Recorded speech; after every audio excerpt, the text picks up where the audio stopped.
മലയാളികൾക്ക് ഏറെ ഇഷ്ടമുള്ള ഒരു ഫാമിലി വ്ളോഗിംഗ് ചാനലാണ് KL ബ്രോ ബിജു ഋത്വിക് എന്ന യൂട്യൂബ് ചാനൽ. സാധാരണക്കാരിൽ നിന്ന് ഇന്ത്യ ഒട്ടാകെ അറിയപ്പെടുന്ന സോഷ്യൽ മീഡിയ ഇൻഫ്ലുവേഴ്സാണ് കവിതയും ബിജുവും. ഇവരുടെ നിഷ്കളങ്കമായ പെരുമാറ്റവും സംസാര രീതിയും തന്നെയാണ് ആരാധകർക്ക് ഇവരെ ഒരുപാട് ഇഷ്ടപ്പെടുവാൻ കാരണവും. KL ബ്രോ ബിജു ഋത്വിക് എന്ന യൂട്യൂബ് ചാനലിനെ അറിയാത്ത മലയാളികളില്ല എന്നു തന്നെ പറയാം.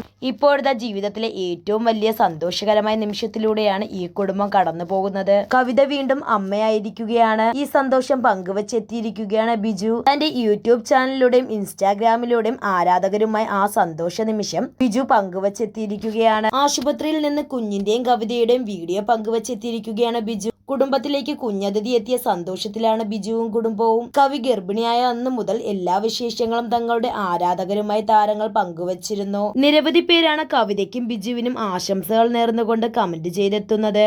ആൺകുഞ്ഞാണോ പെൺകുഞ്ഞാണോ എന്ന് ഇവർ പങ്കുവച്ചിട്ടുമില്ല. ഉടൻ തന്നെ കുഞ്ഞുവാവയുടെ വിശേഷങ്ങൾ കവിതയും ബിജുവും പങ്കുവയ്ക്കുമെന്നാണ് ആരാധകർ പറയുന്നത്. കുഞ്ഞുവാവയുടെ വിശേഷങ്ങൾ അറിയാൻ കാത്തിരിക്കുകയാണ് ഇവരെ സ്നേഹിക്കുന്ന ആരാധകർ. അമ്മയും കുഞ്ഞും സുഖമായിട്ടിരിക്കുന്നുവോ, ബേബി ആണാണോ പെണ്ണാണോ എന്ന ക്വസ്റ്റ്യൻസും ഒക്കെ ആയിട്ടാണ് ആരാധകർ എത്തുന്നതും. KL ബ്രോ ബിജുവിന്റെ കുഞ്ഞതിഥിയെ കാണാൻ കാത്തിരിക്കുകയാണ് മലയാളികളും.